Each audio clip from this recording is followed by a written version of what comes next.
So to fix this problem, what you have to do is to first of all restart your device. So after restarting your device and you still have problem with it, I mean when it's still not working for you, what you have to do is to go to your phone menu like this and try to search for your phone settings app.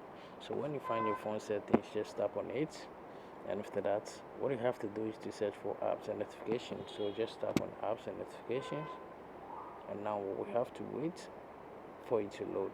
And after loading, what you have to do is to tap on see your apps over here.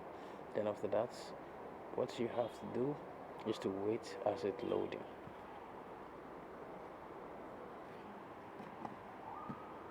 Now you have to search for the app name over here, and this is it. So you have to tap on it when you find it.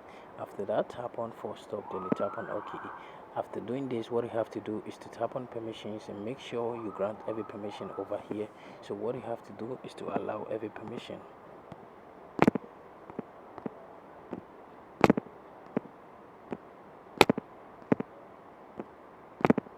So after doing this, go back and tap on notifications and make sure this is turned on like this. After that, what you have to do is to tap on the storage and cache, tap on the clear cache, and go back and tap on mobile data and Wi-Fi, and make sure this background data is turned on. After doing this, what you have to do is to go to your Google Play Store app like this and tap on this update to get this app updated. So you have to get the latest update of this app.